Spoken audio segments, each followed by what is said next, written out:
Hi, and welcome to the Deep Dive. We're really getting into something complex today. It's that whole Amazon HQ2 situation in New York. You probably remember the headlines. We're going to unpack how that deal fell apart, the huge public debate around it, and especially the role of Representative Alexandria Ocasio-Cortez, AOC, and, well, the back and forth that happened. Yeah, our sources really show the heat, the direct comments from everyone involved. Okay, let's unpack this.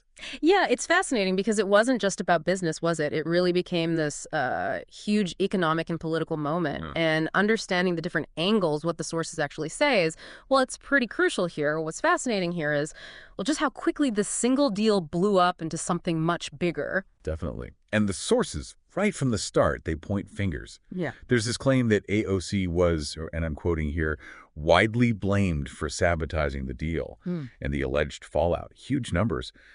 Costing New Yorkers over 25,000 of new jobs, and the state potentially missing out on nearly $30 billion in tax revenues, which, sounds massive. And New York officials had offered Amazon significant tax reductions to get them there. Right, and those tax deductions, it's important to understand what they usually are. We're often talking about breaks on things like corporate income tax, property tax, maybe sales tax, spread out over many years. So that $30 billion figure, that wasn't like a pile of cash ready to go. It was an estimate of taxes the state wouldn't collect, over maybe a decade or even longer if Amazon came.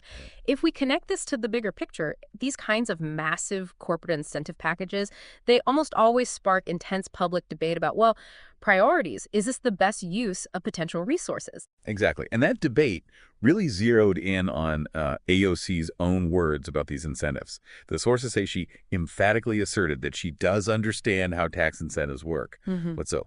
But then there was this specific comment, I think, from an interview where she suggested New York was now free to spend Amazon's tax discount on other things. Or her other quote, "We could invest those $3 billion in our district ourselves if we wanted to." Here's where it gets really interesting. And that's where the whole foregone revenue thing becomes the sticking point, because tax incentives mean the government chooses not to take the money in the first place. It's not like a grant or a budget allocation that's already there. So this idea of taking that tax discount, the money not collected, and just investing it elsewhere, like it's sitting in an account, that became a huge point of criticism for a lot of people. This raises an important question. How do we talk about funds that were never actually collected? Can you spend something you decided not to take? It's tricky. Yeah, I can see how that language would cause confusion or frustration. And it seems like that specific point is what prompted a really sharp response from one critic in particular, Eric Inquist, right, the business editor at Crain's New York. Our sources note he actually said he usually defends AOC's intelligence, but on this, he said her comments left him speechless. And there's this direct quote from him. "I've been telling AOC critics that she is smart, but what do I say when she says nonsense?" And he specifies the nonsense as, like, we could invest those $3 billion in Amazon tax breaks in our district.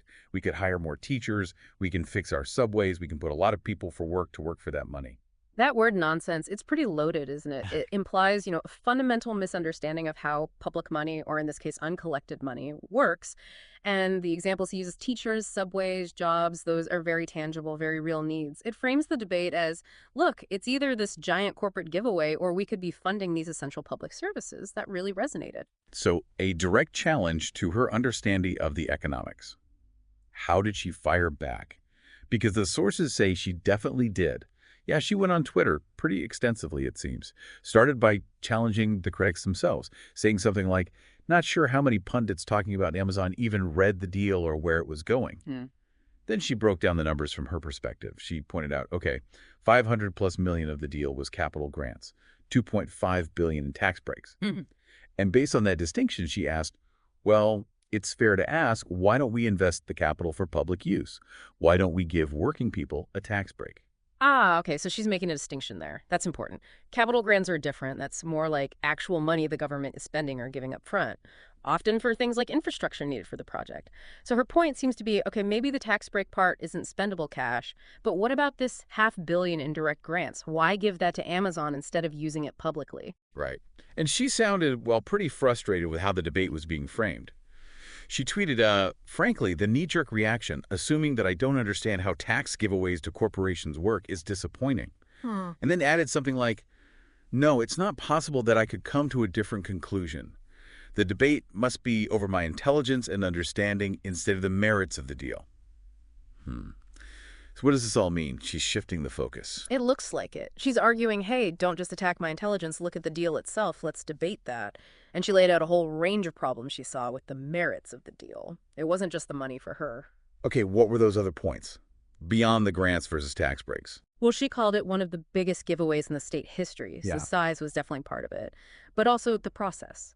She criticized the way it happened, like suddenly announcing a massive restructuring and pricing out of a community without any advance notice or input from them.